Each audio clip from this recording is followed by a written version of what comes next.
नमस्कार, आप देख रहे हैं न्यूज़ 72। मैं आर के राजपूत एक बार फिर आपका स्वागत करता हूं। आज हमारे साथ विशेष चर्चा में जुड़ चुके हैं भारतीय जनता युवा मोर्चा के नवनियुक्त प्रदेश कार्यकारिणी सदस्य श्री किशोर सोनी जी। आइए हम सीधा चर्चा करेंगे। राजनीतिक गतिविधियों में उनका भागीदारी रहता है। विशेष आंदोलनों, धरना प्रदर्शन, युवा मोर्चा के प्रत्येक कार्यों में वो दिखाई देते हैं, काम को करते हैं और युवाओं में काफ़ी पकड़ है। राजनीति के साथ साथ काफ़ी लंबे समय से जुड़े हुए हैं। आइए सीधा उन्हें चर्चा करते हैं। स्वागत है खास कार्यक्रम न्यूज़ 72 के किशोर सोनी जी। अभी हाल ही में आपको प्रदेश कार्यकारिणी सदस्य बनाए गए हैं, कैसा महसूस कर रहे हैं? युवा मोर्चा में कार्यकारिणी में स्थान पाकर काफ़ी अच्छा महसूस कर रहा हूँ और श्री अमित साहू जी हमारे जो कि प्रदेश के अध्यक्ष हैं, उनका बहुत आभार व्यक्त करना चाहूँगा। और युवा मोर्चा में काम तो मैं 2007 से लगभग करते आ रहा हूँ। मंडल में, वार्ड में, बूथ पे हमारा भागीदारी हमेशा शुरू से ही युवा मोर्चा में काम किए हैं। फिर बीच में अचानक थोड़ा सा किसी कारणों से अपने व्यापार को लेकर के, घर परिवार को लेकर के थोड़े दिन के लिए दूरी बनाया था। क्या दूरी नहीं कहा जाएगा, मैं व्यापार प्रकोष्ठ में चला गया था और एक कार्यकाल में व्यापार प्रकोष्ठ में काम किया, जिसमें मैं जिला का प्रचार प्रसार मंत्री का दायित्व मिला हुआ था और उसमें एक कार्यकाल काम किया। फिर से अब हमारे बड़े भाई अमित साहू जी, जो कि युवाओं को बहुत अच्छे तरीके से पहचानते हैं, युवाओं के बीच में काम करते हैं, उन्होंने फिर पहचाना, मुझे वापस युवा मोर्चा में लेकर के आया। मैं इसलिए उनका बहुत बहुत आभार करना चाहूँगा। आने वाले विधानसभाओं के चुनाव को देखते हुए युवा मोर्चा किस प्रकार काम करेगी, क्या रणनीतियाँ रहेंगी, कैसे सरकार में पलटवार करेंगे आप? देखिए, ये भूपेश सरकार जो है वो लोगों को हाथ में गंगा जल ले करके बेवकूफ़ बना के बनाई हुई सरकार है।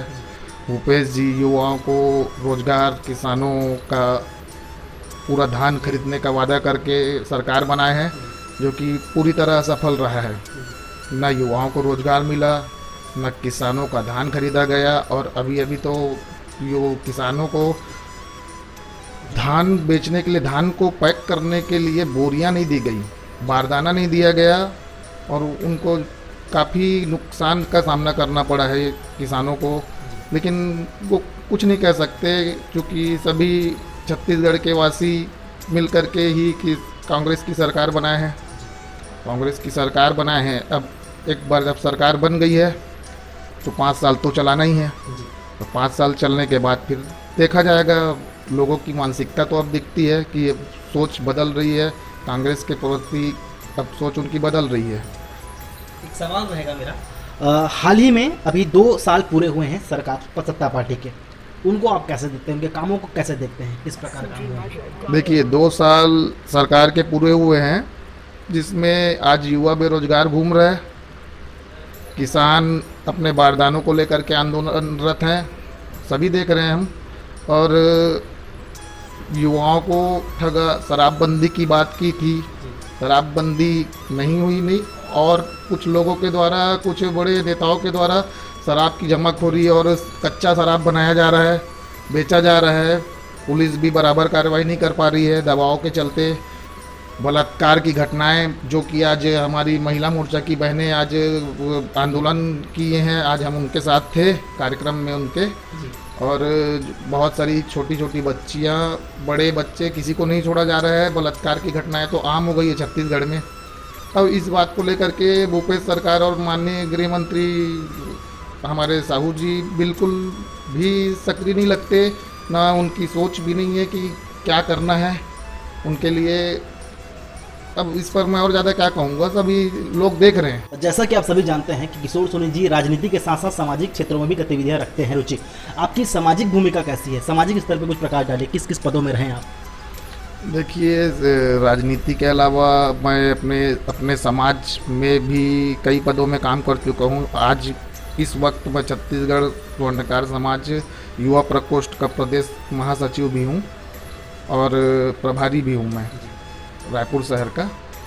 और उससे पहले भी हम अभी कोरोना काल में भी बहुत सारे गरीब लोगों को खाना, पार्सल पैकेट, मज़दूरों को भी बहुत लोगों को सहयोग किए। हम इस चीज़ को याद भी नहीं करना चाहते, वो एक बुरा दौर था जो कट गया, हम उस बात की चर्चा करना नहीं चाहेंगे। लेकिन अब अभी मैं स्वर्णकार समाज की बात करूँगा। हमारे समाज में भी युवा युवती परिचय सम्मेलन और मंदिरों का निर्माण, भवनों का निर्माण करने के लिए सरकार से मांग इत्यादि काम में लगे हुए हैं।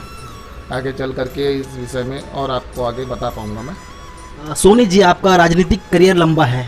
हम चाहते हैं कि आप दर्शकों को ये बताएं कि आपकी राजनीतिक शुरुआत कहाँ हुई, कब आप मुख्य धारा में आए, कब राजनीति शुरू की?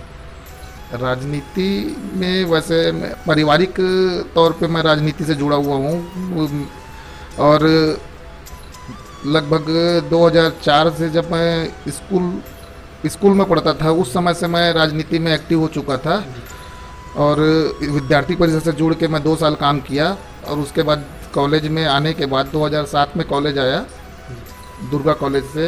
वहाँ से मैं सीधे भाजयुमो में काम करना शुरू कर दिया। हाँ, सीधा भाजयुमो युवा मोर्चा में काम करना चालू कर दिया 2007 से लगातार। उस समय हमारे जयंती भैया अध्यक्ष थे, जयंती पटेल जी, और उनके नेतृत्व में काम किए। संजू नारायण जी उपाध्यक्ष थे, उनके नेतृत्व में काम किए। लगातार आज तक हम काम करते ही आ रहे हैं युवा मोर्चा और भारतीय जनता पार्टी के सभी स्तर पे काम करते हैं। एक अगर हम बात करें आपके राजनीतिक करियर से जुड़े हुए, तो अभी सत्ताधारी पार्टी कहती है कि हम युवाओं को लेकर काम कर रहे हैं। युवा मतलब यूथ, जो जिस पर देश की बुनियाद टिकी हुई है। छत्तीसगढ़ एक अच्छा राज्य है, कांग्रेस की सरकार बैठी हुई है, तो कहती है कि युवाओं को लेकर हम काम कर रहे हैं। आपका क्या मत है, क्या यह वाकई हो रहा है? देखिए रवि जी, केवल युवाओं को ठगा है इन्होंने। युवाओं को रोजगार का लॉलीपॉप दिखा करके युवाओं का वोट लिए, युवाओं को ठगे हैं और कुछ नहीं है। मतलब युवा आज अपने आप को ठगा हुआ महसूस कर रहे हैं। युवाओं को ये लगा था कि भारतीय जनता पार्टी डॉक्टर रमन सिंह की सरकार से कहीं ज़्यादा हमको लाभ मिलेगा कांग्रेस सरकार आने से, लेकिन ऐसा कुछ नहीं हुआ। आज युवा ये सोच रहा है, अपना सर पीट रहा है कि हम बहुत बड़ी गलती की है डॉक्टर रमन सिंह की सरकार को गिरा करके। और कहीं ना कहीं लोगों को एहसास हो गया है, लोगों को, गृहिणियों को, बच्चियों को, बच्चों की माता पिताओं को, सभी को एहसास होगा कि आज छत्तीसगढ़ की स्थिति इतनी गंभीर हो गई है कि कब किस जगह चाकूबाजी हो जाए, कब किस जगह गोली चल जाए, कुछ कहा नहीं जा सकता। आप तो देख ही रहे हैं, अपराध इतना ज़्यादा कि लोग अपराधगढ़ कहना चालू कर दिए छत्तीसगढ़ को। तो मैं नहीं मानता कि भूपेश सरकार कुछ अच्छा काम कर रही है युवाओं के लिए, किसानों के लिए या अन्य सभी छत्तीसगढ़ वासियों के लिए कुछ अच्छा काम कर रही है, ऐसा तो मुझे दिखाई नहीं देता।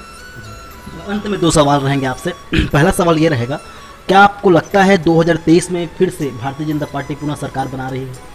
मैं दावे के साथ कह सकता हूँ 2023 में भारतीय जनता पार्टी डॉक्टर रमन सिंह की सरकार दोबारा से छत्तीसगढ़ में बनने जा रही है और इसके लिए हम संकल्पित है। युवा मोर्चा में संकल्प के साथ ये काम किया हुआ है और अब आगे चल के जो हमारी कार्य योजनाएं हैं युवा मोर्चा की, वो सरकार बनाने के लिए बिल्कुल हम तैयार बैठे हैं।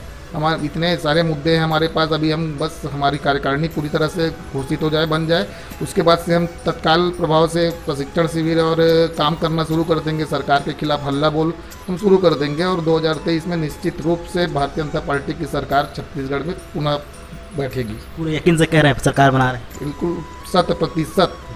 अंत में एक सवाल, इतनी अच्छी बातें आपसे हुई, आपके राजनीतिक करियर से लेकर सामाजिक सरकार के विरोध प्रदर्शन से लेकर सरकार पर टिप्पणियाँ क्या, अंत में एक सवाल रहेगा आपसे, आपके राजनीतिक गुरु कौन हैं? किससे आप अपना आइडल मानते हैं, जिसे देखकर आप उनके जैसा बनने की कोशिश करते हैं?